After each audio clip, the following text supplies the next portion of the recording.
Ate, baka gusto mo nebulizer? Gusto niyo ko sa'yo? Ganito lang paggamit ko ate, oh. Ganito lang sa buwan, oh. Electric fan yung pinapagawa ko, kuya. Bakit pati nebulizer? Kasi wala naman akong sakit. Ate, nagre-repair electric fan. Washing machine, TV. Ate, maparipar ka dyan. Repair. Ate, makaparipar ka ng... Nag-repair ako ng electric fan, TV. Yung electric fan Washing machine. Electric fan ko nga, tingnan mo nga. Mura lang singil ko. Sige, tingnan. Dali ko naman ito. Dali lang ko tingnan ko. Oh, mura lang ako maningil. Dali lang tingnan ko lang. Expert ako dyan. Ay, buti may customer na rin ako. Ito, kuya. Mahina na siya umiko. Ay, dali lang yan. Expert ako dyan. Wala lang sa linis to. Ganito?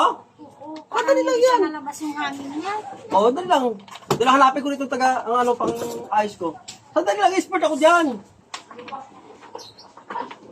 Hindi ko mahanap yung...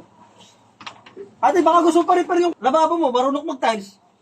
Talsitin din ako. Hindi, kuya. Ito na lang electric fan ipapagawa ko. Electric fan, sige. Electric fan na lang. Hanapin ko yung kulit. Kasi, mahina eh. Lalo ngayon mainit eh. Tapos ang hihina ng higit niya. Yung pinto mo ate, pag nakita ko, parang sira yung pinto mo. Marunong kang gabit ito lang ito, ganito. Ito? Patali ng konto, durlock to. Gusto mo? Ito. Marunong ko nito. Hindi yan, kuya. Oh. Marunong ko nito, spin ako nito, ganito.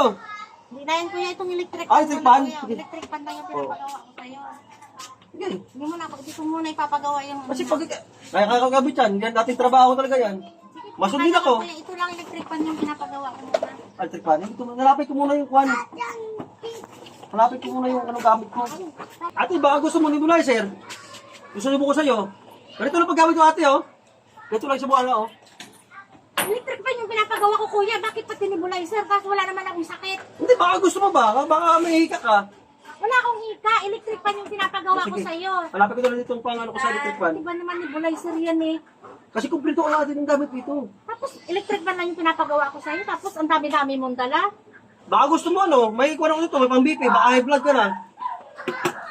Oh, BP kita. Kuya, ang pinapagawa ko sa'yo electric fan. Eh kung ano-anong pinagdadala mo dito eh. Tapos na yung BP, eh talaga maha-high blood ako sa'yo sa mga ginagawa mo. Electric fan lang yung pinapagawa ko kung anong dala-dala mo. Hindi ba kasi gusto mo pag-BP sa akin? Basta, Ay hindi na, dahil talagang maha-high blood ako sa'yo. Hindi na lang ako magpapagawa sa'yo dahil sabi ko electric fan. Eh kung ano-anong dala mo eh. hindi kasi baka ano rin, kailangan mo rin to. Ay hindi na kuya, hindi na lang ako magpapagawa sa'yo. Ang sabi ko, magpagawa ako ng electric fan. Electric fan. Tagal Dito na. na natin magkaharap dito. Kung ano-anong pinaglalabas mo. Di ba naman nebulizer eh, dala-dala mo. Ay, nakalimutan ko pala yung Oh, ayan gamit pang naman repair pala pala eh. ng electric fan natin. Wala na pala, nakalimutan ko. Hindi na ako magpapagawa. Ano kung ma-high blood sa ginagawa mo? Hindi pa balitan ako ate. Ay, hindi Kung na. andun sa sakya ko yung ano ko. Ay hindi na. Paano kung ma-high blood sa mga pinagdadala mo? Electric fan lang yung usapan natin. Ang dami mong dala. O gusto mo, dali ko na sa bahay ko. Ay Rin ko na hindi repair. na. Baka mamaya hindi mo na ibalik sa akin eh. Hindi, balik ko. Ay, Nagtaayos hindi ko na. Wag na kuya. Hindi na ako magpapagawa sa iyo. Kasi electric fan lang yung papagawa ko sa iyo. Dami-dami mong dala. May mga nebulizer ka, may pang-BP, panggawa ng Oh. lababo, Ay, naku. panggawa ng pintuan. Ay, Yung usapan, electric fan lang. Hindi na ako Ang magpapagawa bago dapat ibibig Ay, kita. hindi na kuya. Akin natin. Hindi